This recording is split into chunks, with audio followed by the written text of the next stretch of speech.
절대 진리 있는 것인가? 이걸 찾기 위해서 많은 종교학자들, 철학자들, 이방 종교의 사람들이 절대 진리가 어디 있는가를 찾기 시작한 것이 인간의 역사예요. 그런데 이 인간의 역사 속에 예수님이 이 땅에 오셔서 예수님은 분명하고 명확하게 말씀을 하기를 내가 길이고 진리고 생명이다. 요한복음 14장 6절에서 이 말씀을 제자들에게 하셨어요. 이 당시에 제자들도 유대라는 울타리 속에 살면서 예수님을 바라보는 시각이 진짜 예수님이 구원자고 메시아가 맞을까 하는 확고한 것이 아닌 그런 절반 정도의 확고한 것은 없으면서 그냥 예수님 따라다니며 3년 공생애를 살고 있던 그들에게 예수님이 내가 바로 길이고 진리고 생명이니 나로 말미암지 않고는 아버지에게 올 자가 없다 이렇게 말씀하셨어요. 이 배경을 다시 한번 눈여겨 본문을 요한복음 14장으로 먼저 돌아가서 보면 유대인들인 제자들이 고민이 많았습니다. 염려가 많은 거예요. 왜요? 첫째는 먹고 살기가 힘든 거예요. 그때나 지금이나 경제적인 문제가 로마의 식민지 상태로 있었기 때문에 먹고 살기가 힘든 거예요. 두 번째는 전쟁의 위협도 있고요. 우리가 사는 세상하고 별거 없어요. 자녀들 걱정이 있고요. 내일의 불투명한 삶의 여러 가지 현장 속에 나타난 것 때문에 고민하고 있는 거예요. 그 절대 진리가 얻은 것인가 찾고 있는 저들에게 예수님이 내가 길이고 진리고 생명이다. 요한복음 14장으로 먼저 들어가 보면 너희는 마음에 근심하지 말라. 너희가 하나님을 믿으면 나를 믿어라. 예수님 말씀이. 그러니까 첫 번째 예수님의 메시지가 뭐냐면 마음에 근심하지 말라는 거예요. 이건 바꿔 이야기하면 무슨 말씀이죠? 근심할 게 많다는 거예요. 역으로 이야기하면 이 세상 한 발짝만 밖에 나가면 근심, 걱정, 염려가 많아요. 어른은 어른들대로 걱정이에요. 젊은이는 젊은이대로 걱정이에요. 여러 가지 얽히고 설켜 있는 문제들 때문에 근심하고 염려하는데 마음에 근심하지 말라. 두 번째는 내 아버지 집에는 거할 곳이 많다. 저 천국에는 거할 곳이 너무너무 많은 것인데 내가 처소를 예배하러 간다. 예수님 말씀이 내가 너희가 있을 처소를 예배하러 간다. 우리가 갈 저 천국 하나님의 나라, 그 하나님의 나라에 너희를 내가 다 인도할 텐데 내가 처소를 예배하러 간다. 그러니까 제일 의심 많았던 도마 제자가 그럽니다. 우리가 어디로 가는지 모르겠는데요, 주님, 우리가 어찌 그 길을 가는 길을 어디 가는지도 모르는데 그 길을 어떻게 알겠습니까? 에 대한 답변이 멀리 가고 오고 갈고 할 것도 없이 내가 길이고 진리고 생명이다. 오늘 이 진리와 생명은 같이 가는 거예요. 진리 따로 생명 따로가 아니에요. 절대 진리를 만나면 영생의 생명이 그 안에 있다는 거예요. 바로 예수님이 내가 바로 절대 진리의 영생을 주는 길이고 진리고 생명이라고 말씀하세요. 그러면 이 예수님이 오늘 절대 진리자로서 길이고 진리고 생명이라고 말씀하셨는데요, 요한복음 8장 32절에 넘어가면 예수님이 이렇게 말씀해요. 진리가 너희를 자유케 하리라. 이거는 이번에는 유대인들을 향해서 하신 말씀이에요. 제자가 아니고요. 유대인들한테 이야기하니까 유대인들이 진리가 너희를 자유케 하리라. 그러니까 우리가 한 번도 종된 적이 없는데 뭔 지금 자유한다. 우리가 자유인인데 왜 지금 다시 자유가 있어야 되느냐. 예수님 말씀은 죄를 계속 짓게 되면 죄의 종이 된다. 엄란한 짓을 계속하게 되면 엄란에 너는 종이 거기에 끌려 살기 때문에 엄란의 종이 된다. 이것을 예수님이 지금 말씀하는데 이들은 이해를 못했어요. 진리가 너희를 자유케 하리라. 정말 예수 믿어서 은혜를 받으면 모든 것으로부터 자유해져요. 얽히고 설키고 있는 흉악한 결박을 주님이 다 잘라주시는 거예요. 절대적인 마음의 평안을 얻는 것을 예수님이 진리가 너희를 자유케 할 것을 말씀을 하셨어요. 문제는 우리가 예수 그리스도를 믿으면서 절대 진리가 자유케 해 주실 것을 말씀하는데 진리와 은혜는 같이 가는데 이 진리가 흔들리는 거예요. 지금 종교개혁 500주년을 맞이하는 원래 종교개혁을 할 때는 성경으로 이 앞에 뭘 붙였냐면 오직 성경, 더도 덜도 없는 성경대로 믿습니다 하는 오직 성경, 오직 믿음, 오직 은혜, 이게 종교개혁자들이 부르셨던 거예요. 그런데 유럽은 종교개혁 500년이 지나고 난 지금 시점에는 세속주의와 혼합 종교로 바뀌어버린 거예요. 별의별 게 다 했어요. 그러니까요, 하나님의 말씀, 성경이 유일무이한 하나님의 말씀에서 무너지면서 이성주의가 돌아요. 사람의 마음에 맞는 메시지와 사람에 맞는 해석으로 바뀌어가고, 이걸 우리는 이성주의라고 그래요. 이성주의는 곧 가져온 게 세속화를 가져왔고, 세속화의 결론은 혼합 종교로 바뀌어버렸어요. 다 하는 거예요. 유일무이한 진리인 예수를 믿어야 구원을 받는 건데 예수님 외에도 다른 것 믿어도 구원받는데요. 이게 종교다원주의예요. 이쪽으로 바뀌어지면서 유럽 교회는요, 초토화가 되다시피 되어버렸어요.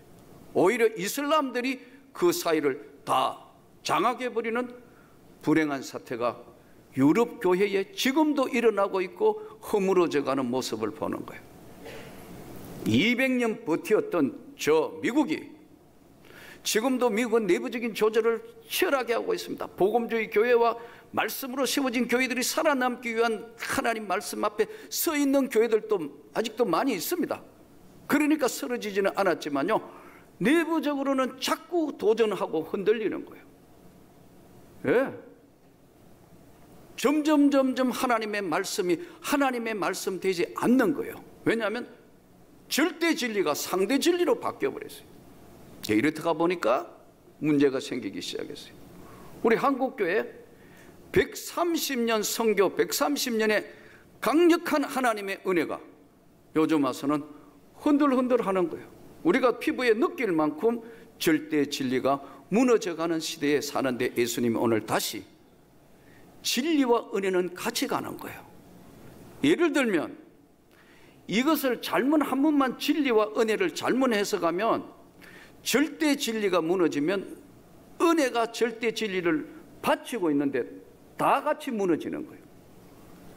독일에 정말 괴물이다시피 한 히틀러가 나타났어요. 네?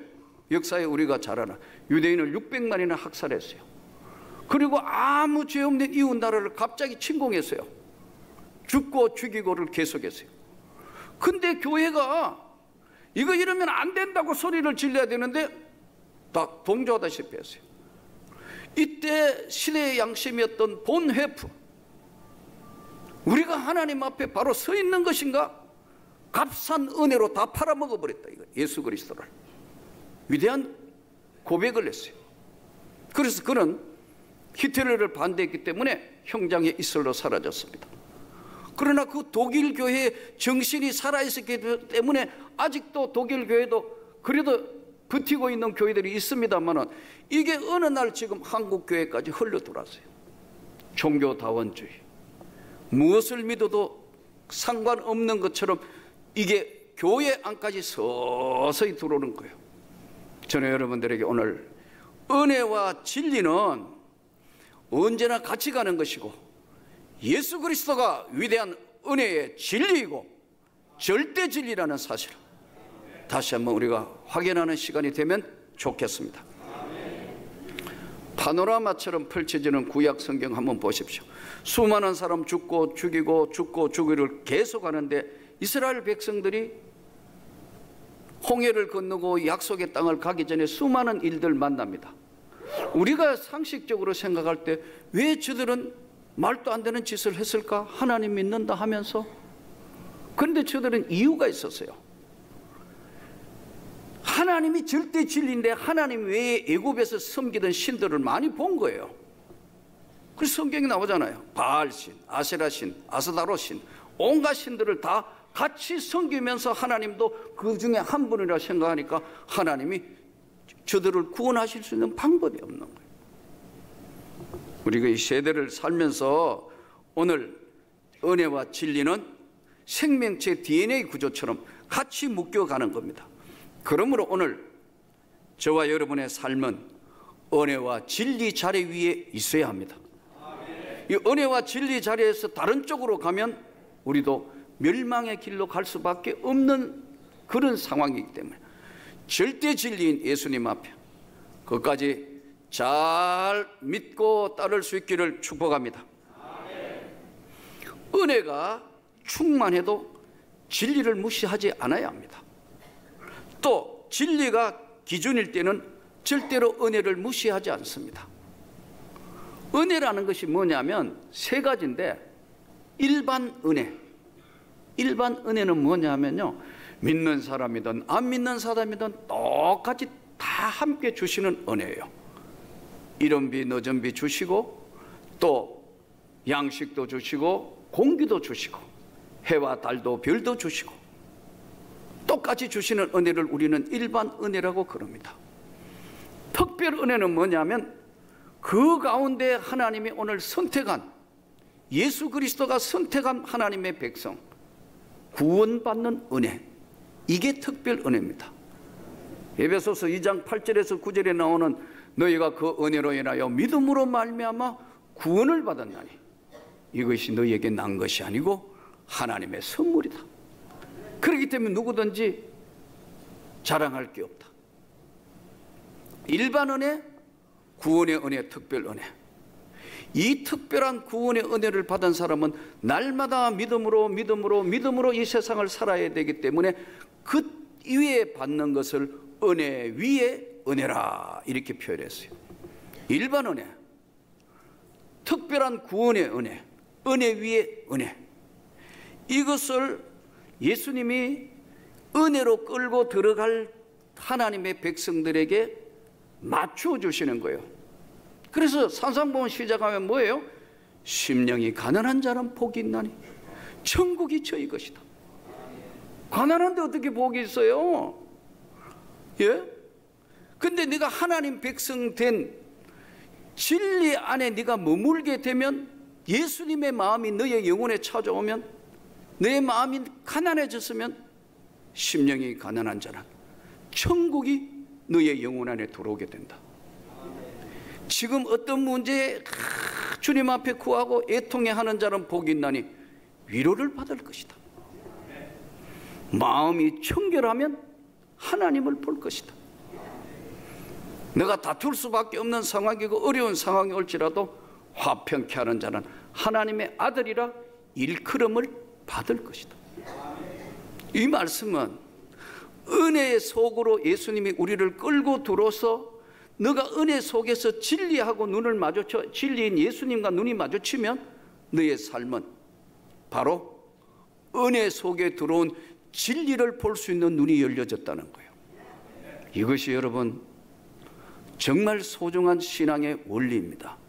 그러면 왜 우리가 절대 진리자는 예수님이고 진리가 우리를 자유케 하고 우리가 그걸 이미 알면서 은혜 속으로 우리를 끌고 들어오는데 왜 은혜와 진리 안에 들어올 수 없는가 하는 거예요. 또 들어왔다가 왜 튀어져 나가는가 하는 문제예요. 이것은요, 과거로부터 가져온 상처가 있기 때문에 그래요. 이스라엘 백성들이 광야에 내놓으니까 3일 고난받으니까 뭐라 이야기하죠? 애굽으로 돌아가자는 거예요. 그때 파와 마늘도 먹었고 그때 너무 좋았는데 지금 뭐냐는 거예요. 과거의 상처가 우리를 발목을 잡아요. 그러니까 여러분, 이 본인은 몰라요. 이게요, 과거에 내 영혼에 깊은 상처가 있었는지, 내 영혼의 마음에 가슴 아래 했던 그게 눈에는 안 보이는 이 무서운 과거로부터 가져온 치유되지 않았던 자아, 우리로 이야기하면 그 치유되지 않았던 영혼의 생채기가 은혜의 믿음의 세계로 들어가다가도 어떨 때는 그 앞에 있으면 딱 멈추는 거예요. 못 들어간다. 왜냐하면 과거의 상처가. 그래서 진리가 네가 그 문턱을 뛰어넘을 때, 너 자신에게 스스로 튀어나올 때 진리가 너희를 자유케 한다는 거예요. 근데 은혜 안에 들어갈 때는 그 앞에 와가 멈추는 거예요. 왜요? 과거의 상처가 다 나를 잡고 있는 거예요. 끝까지 발목을 잡으니까 부모로부터 버림을 받았다, 아니면은 자식으로부터, 남편과 아내로부터 받은 상처, 이거 오래가요. 여러분, 과거로부터 가져온 상처, 현재 있는 모든 것, 이 절대 진리에 들어가려면은 진리가 너희를 자유케 하리라 했기 때문에 이거 뛰어넘는 자에게만 주시는 은혜예요. 그래서 예수님이 길이고 진리고 생명이란 말씀 앞에 근심하지 말라. 하나님을 믿으니 나 예수를, 절대 진리인 예수를 믿으라. 이 예수가 저와 여러분의 삶을 변화시켜 주신 줄 믿습니다. 이 예수가 새롭게 출발하게 해주실 줄 믿습니다. 주여 나를 붙들어 주옵소서 할 때 하나님의 놀라운 성령이 우리 영혼에 찾아오는 거예요. 절대 진리가 내 마음을 평안케 하는 거예요. 얽히고 설켜있고 온갖 질병에 노출돼서 날마다 고통스럽고 한데 한순간에 하나님이 다 정리하시는 거예요.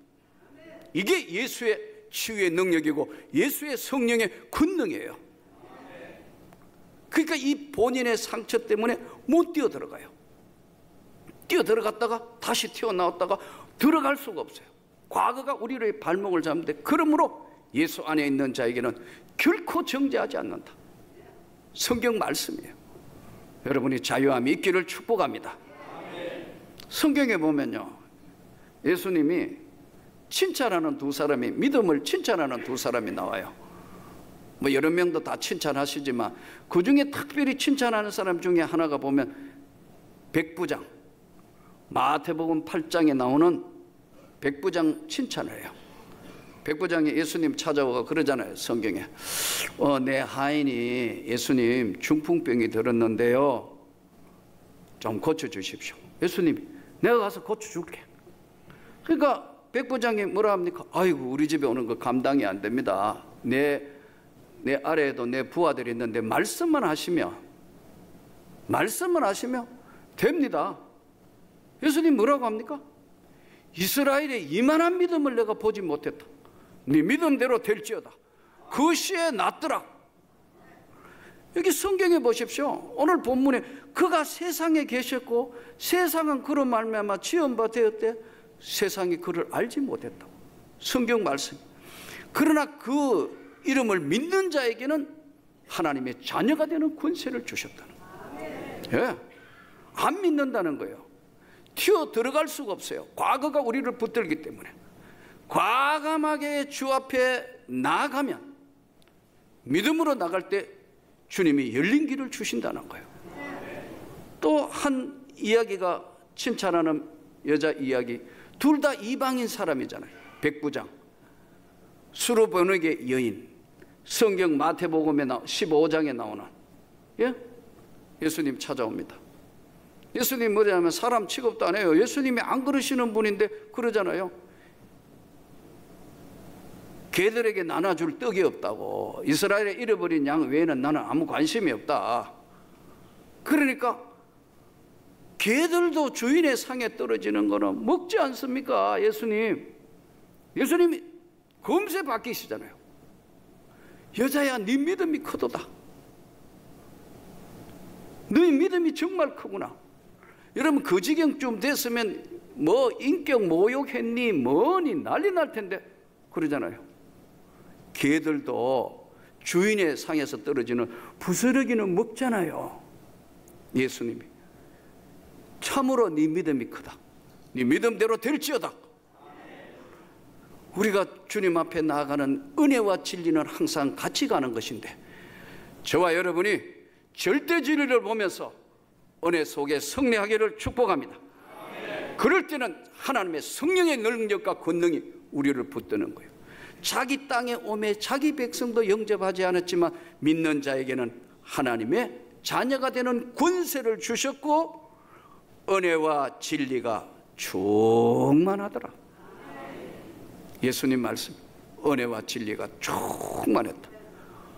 이 한 주간 삶이 우리 앞에 펼쳐지는데 은혜와 진리로 충만하여 승리하기를 축복합니다. 한 번은 미국에 어느 교회 가가 집회를 하러 갔는데요, 집회 중에 난리가 났어요. 집회를 하니 못 하는데 이유가 뭐냐니까 하이스쿨 고등학교 있는 여자 학생 애 하나가 뒤집어진 거예요. 왜 뒤집어지냐? 입에 거품을 내고 막 뒤집어진 거예요. 그러니까요, 이 갑자기 뒤집어지는 이 애를 이 목사님도 아니고 전도사가 이 아이를 어떻게 할 방법이 없으니까 뭐 어디 이상한 거 들은 건 또 있어가지고 귀신 들렸다고 애가 지금 뒤집어진 거 애를 또 눈을 찔렀어요. 눈은 왜 찌르는 건 모르겠어요. 하여튼 뭐 이상한 거 배워가지고 눈을 찔러가지고 이 눈을 꽉 누른 거예요. 그러니까 또 옆에 교사들도 귀신 쫓아낸다고 아이 뒤집어 엎어가 소위 안찰한다고 막 때린 거예요. 난 그게 성경에 어디 있는지 모르겠어요. 예수님이 때린 적이 없는데, 사도들도 때린 적이 없는데 또 이상한 안찰한다고 뭐 구약 성경에 한 귀절 가져오가 안찰했더라. 그거 애가 때렸어요. 애는 뒤집어져 있다. 그리고 이제 정신이 들어가 애가 집에 가가지고 엄마한테 이야기를 한 거예요. 너 얼굴이 왜 그래? 눈을 찔리고 여기다 얻어맞고 왔으니까 경찰에 고소했어요. 경찰이 그날 집회하는 날 잡으러 왔어요. 미국 경찰이요. 여러분, 미국 경찰이 보통 사람들이 아니에요. 무서운 사람들이에요, 여러분. 예? 이상한 짓 하면 총 뽑는 사람들이에요, 그 나라는요. 그런데 마침 거기 교회에 변호사가 있어가지고 상황을 설명하고 코트에 나갈게. 그러니까 마무리를 했어요. 그 어머니는 격분해가 쫓아왔고 이 딸도 오고. 그 이제 철없는 전도사, 그 눈 찌르고 때린 교사들 다 이제 모였는데 뭐 난리가 났으니까 집회 한이 못 하는데 또 목사님이 30대 아마 말이나 40은 안 된 것 같고요. 1.5세대예요. 예? 미국 말도 영어도 잘하고 또 한국말도 잘 하긴 하는데 목회 풍성한 경험이 없는 사람이에요. 의아할지도 모르고 난리가 났는데 이 집회를 계속해야 되느냐 안 해야 되느냐 이 상태가 됐어요. 그 옆에 이제 강사로 가 있었어요. 보니까 너무 답답해가 그 어머니하고 좀 보자 하고 이제 같이 룸에 앉았어요. 쭉 이야기를 들었어요. 근데 그 여자 고등학교 여학생이 사연이 많은 거예요. 과거로부터 가져온 상처가 많은 거예요. 그 지금 살고 있는 아버지가 계부예요. 어머니가 이혼을 한 거예요. 앞에 이혼하고 재혼한 거예요. 재혼했는데 이 지금 아버지인 계부한테도 자녀가 2명이나 있어요. 근데 이 집에 딸로 다 커가지고 초등학교 몇 학년 때 그 집에 엄마가 재혼을 한 거예요. 그러니까 그 아이들은 이 애를 보이지 않게 이지매하고 무시하는 거예요. 그 아버지 계부도 말은 하거나 폭행하지는 않지만 아주 싸늘한 눈빛으로 보고 눈치를 보고 있는 어머니를 보니까 얘가 너무 가슴에 상처가 쌓인 거예요. 그래서 결심을 하기를 공부를 해가 보복해야 되겠다 이거. 응? 내가 너희보다 더 훌륭하기 때문에 내가 공부를 하겠다. 전교 1등. 그것도 덩떼기 1등. 왜냐하면 공부로 복수하겠다고 생각하니까 죽기 살기 공부를 하니까. 그 곁으로 볼 때는 모범생 최고 괜찮아요. 근데 이게 어설픈 이 지금 전도사가 우리 모여가지고 터놓고 다 이야기하자 이래 된 거예요. 터놓고 다 하자. 거기까지는 좋았어요. 터놓고 다 자기 지나온 삶에 이거 사실 우리 아버지가 뭐 어떻고 내 삶이 어떻고 다 해놓고 엉엉 우는데 자기 감정을 자기가 주체를 못하니까 뒤집어진 거예요. 입에 거품 내고 막 이러니까 이건 또 고도의 분별을 해야가 잘 해야 되는데 이 귀신 들렸다고 눈 찌르고 때리고 하니까 소식 들은 엄마는 고소하고 난리가 나. 2시간을 그러고 대체하고 있는데 가만 듣고 가만 보니까 막 이야기하더라고. 그래요. 제가 한번 기도해 드릴까요? 그래서요. 붙들고 간절히 기도를 했어요. 그 어머니의 이미 온 기구만장한 인생 삶, 그 딸을 보니까 너무 안타까워서 눈물로 기도를 해줬는데 와, 하나님이 치유하는 현장의 역사가 나타나는 거예요. 참 마음을 여는 거예요. 그 어머니가 목사님 잘못했다고, 미안하다고, 당장 고소했는 거 취소한다고. 그 딸이 엄마 하고 둘이 붙들고 우는 거예요. 엉엉 우니까 교사 전도사 다 잘못했다고 엉엉 회개하고 우니까 한 번만에 끝 상황. 여러분, 절대 진리인 예수님 앞에만 나오면 다 해결받는 줄로 믿습니다. 근데 그래 안 하는 거예요. 다 가지고 아직도 그대로 있는 거예요. 오늘 또 은혜와 진리에 바로 같이 서 있는 절대 진리 예수, 그 앞에 오늘 다시 한번 분연히 일어서서 주께 영광을 돌리고 주님 앞에 모든 삶을 드리는 풍성한 은혜가 저와 여러분에게 있기를 주 예수 이름으로 축복합니다.